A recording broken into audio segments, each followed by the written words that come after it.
ऐं ह्रीं क्लीं चामुण्डायै विच्चे। बोलिए गुरुदेव भगवान की जय। चैत नवरात्रि हम करते हैं, पर कैसे करना चाहिए? किसी भी कार्य को समझ कर जब हम करें, किसी भी कार्य को हम बुद्धिपूर्वक विवेकपूर्वक करें ना, तो उसमें सफलता मिलती है। तो हम कैसे करें कि भगवती प्रसन्न हो और माँ की प्रसन्नता प्राप्त हो?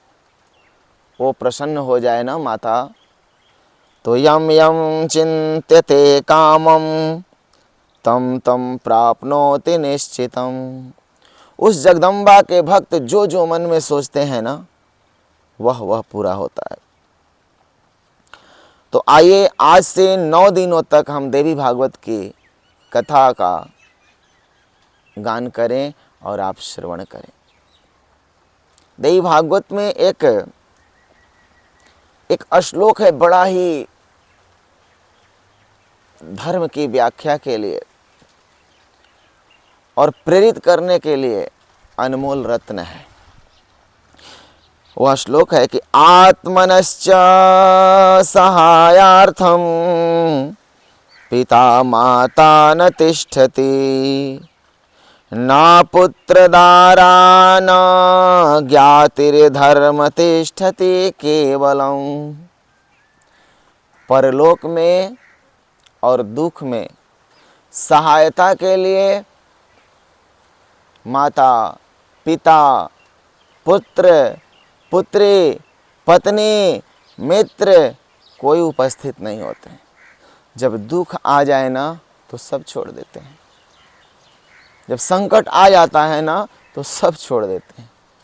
कोई अपनाता नहीं है। सिर्फ हरि, इष्टदेव, गुरुदेव, जगदम्बा, यह नाम एक है, आप जो भी कह लो, यही सहायता करते हैं।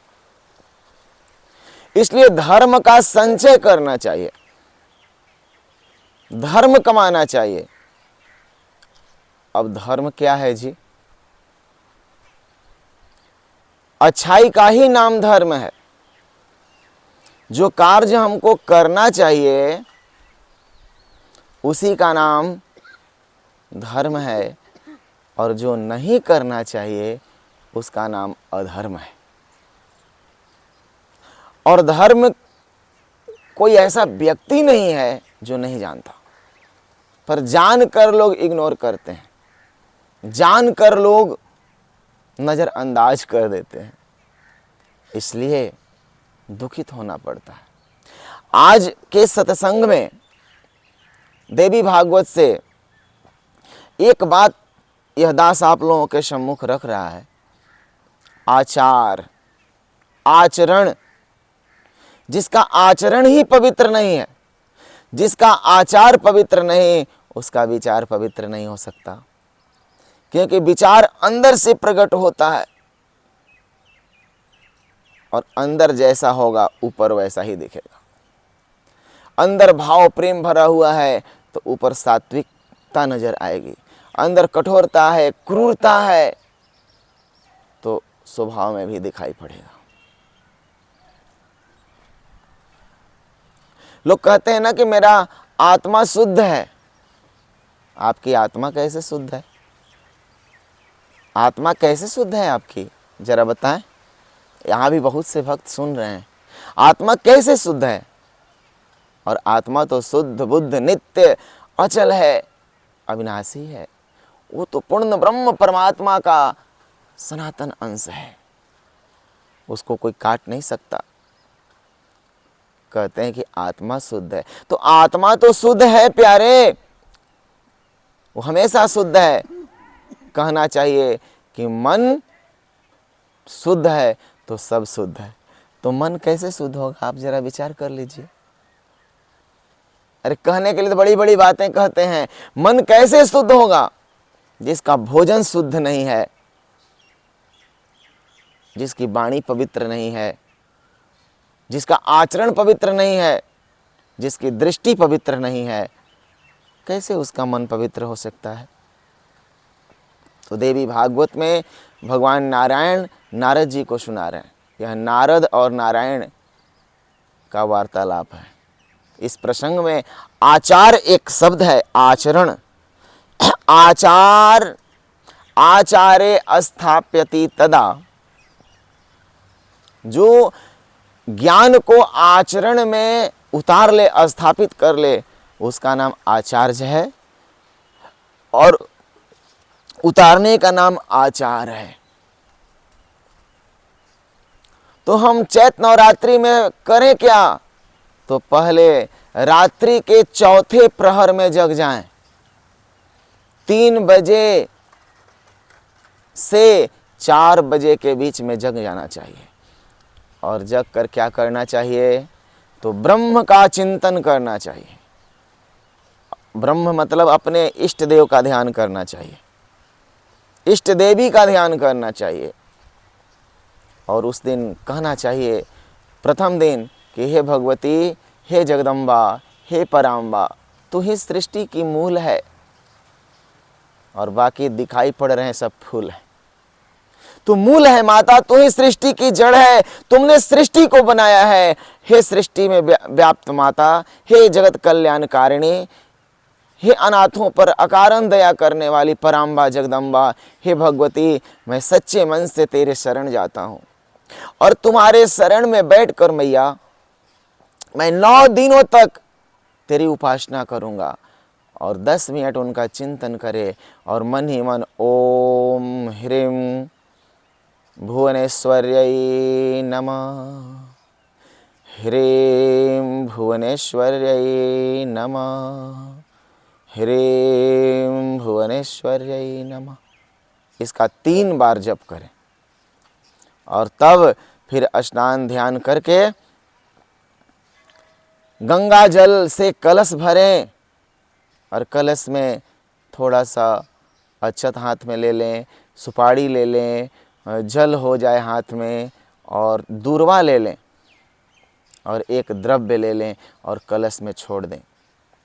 अगर आपके पंडित जी ब्राह्मण देवता हैं तो उनसे करा लीजिए, नहीं तो आप उसमें छोड़कर 5 पत्ते वाला आम का पल्लव उसमें डाल दीजिए और ढक्कन रख करके उस पर एक फल रखिए और फिर हाथ जोड़कर कहिए कि हे भगवती, हे जगदम्बा, आप इस पर अपने अंग उपांग सहित समस्त परिवार के सहित उपस्थित हो जाइए, बैठ जाइए। और फिर दीपक जलाकर माँ की पूजन करें, थोड़ा धूप जला दें, दीपक जला दें, पुष्प चढ़ा दें, भोग लगा दें और तब इस मंत्र का जप करें, ओम ह्रीं भुवनेश्वर्यै नमः, ह्रीं भुवनेश्वर्यै नमः। इस मंत्र का जप करने से रुके हुए कार्य होने लगते हैं, असाध्य बीमारी भी धीरे धीरे ठीक होने लगती है। अगर आप विश्वास करें, अगर धीरे धीरे आप इसका अभ्यास बढ़ाते जाएं और आपका विश्वास इस पर हो जाए ना, और विश्वास पूर्वक करेंगे तो इससे सही बीमारियां ठीक हो जाएंगी। ह्रीं भुवनेश्वर्यै नमः। और 3 बेल के पत्ते पर इस मंत्र को लिखकर जो जगदम्बा को चढ़ाता है उसकी बीमारी नष्ट होती है, उसके पुत्र पौत्र को सुख मिलता है, घर में शांति उत्पन्न होती है और माँ की कृपा प्राप्त होती है और माँ उस भक्त के पीछे पीछे चलती है। तो आचार शुरू होता है कैसे? आचार ब्रह्म मुहूर्त में उठने से। ब्रह्म मुहूर्त में जग जाएं। जो कहता है ना कि हम तो 9 बजे तक जगते हैं, हम 7 बजे जगते हैं, जो 7 बजे जगेगा उसका विनाश हो जाएगा, आगे चल के कुछ नहीं कर पाएगा। 7 बजे जगने वाला क्या करेगा, क्या कर लोगे तुम? जो ब्रह्म मुहूर्त में नहीं जगेगा वो वेद शास्त्र का पठन पाठन नहीं कर पाएगा, वो व्याकरण नहीं पढ़ पाएगा, विद्यार्थी पढ़ नहीं पाएगा। ब्रह्म मुहूर्त में जगना चाहिए। जल्दी सो जाएं और जल्दी जग जाएं, स्वास्थ्य भी ठीक रहेगा। जो ब्रह्म मुहूर्त में नहीं जगेगा वो बीमार पड़ेगा, आलसी होगा, पढ़ नहीं पाएगा और ध्यान नहीं कर पाएगा। कहते हैं लोग ना कि मैं बहुत बहुत धर्मात्मा हूं, तिलक लगा लिए हैं बड़े बड़े। अरे क्या तिलक से कोई धर्मात्मा होता है? दाढ़ी झोंटा बढ़ाने से कोई धर्मात्मा होता है क्या? कोई नहीं होता है। जंगल में कंकड़ पत्थर खाकर कबूतर रहते हैं, तो क्या कबूतर संत हैं? जंगल में रहने से कोई संत हो जाएगा तो बाघ, शेर, हाथी, हिरन सब संत कहलाते।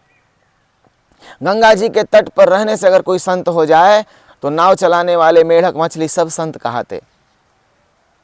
तो गंगा जी के तट पर रहने से भी कोई संत नहीं है। तिलक लगाने से भी अगर कोई संत हो जाता ना, तो प्रकृति में बहुत सारे देख लो पक्षी हैं, पशु हैं, जिनके मस्तक पर तिलक अपने आप रहता है, वो भी संत कहलाते। फल खाने से कोई संत हो जाता तो बहुत से ऐसे पशु पक्षी हैं जो फल पर ही रहते हैं, शाकाहारी हैं। नहीं नहीं, मुक्ति का साक्षात कारण ज्ञान है, भक्ति है, प्रेम है, आचार है। मूल शब्द आपका आचरण कैसा है। कहते हैं कि मांस खाता हूं, मछली खाता हूं और मेरा मन शुद्ध है। अरे मांस खाओगे, मछली खाओगे, तुम्हारा मन कैसे शुद्ध हो जाएगा? मांस मछली खाने से शुद्ध होता है मन। अशुद्ध भोजन करोगे और कहोगे कि मन शुद्ध है, नहीं होगा कभी प्यारे, कभी नहीं होगा। जैसा खाओगे अन्न वैसा होगा मन। अन्न खाते हैं ना, उसका प्रभाव शरीर पर पड़ता है। जो कुछ खाते हैं उसी का प्रभाव। अन्न खाना बंद कर दीजिए, शरीर दुबला होने लगेगा। अन्न पर रसायन बनता है, भोजन से रसायन बनता है। क्यों कहते हैं कि नवरात्रि में फल पर रहो, संयम से रहो? इसलिए कहते हैं कि मन पावन होगा, पवित्र होगा। मेरे प्यारे, आप सभी हरि अंश हैं, भगवद अंश हैं। खूब भगवती का नाम का जप करें और हो सके तो भगवान नाम संकीर्तन भी करें।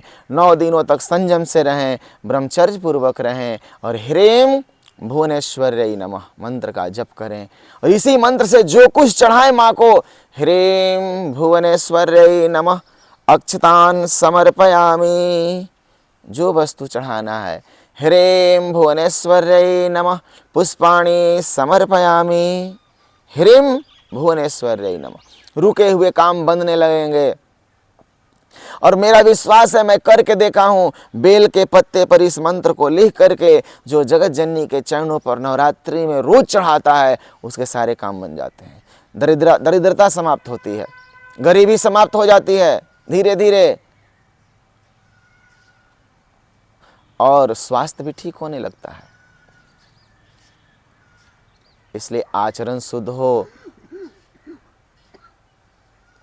तब समाज शिक्षित होगा, सुसंस्कृत होगा। नहीं तो आचरण ही शुद्ध नहीं होगा तो समाज में देख लीजिए कदाचार, दुराचार, व्यभिचार फैल रहा है। इसलिए आज के सत्संग में मुख्य चीज आचरण पवित्र हो। जय जय श्रीमन नारायण, जय श्री गुरुदेव।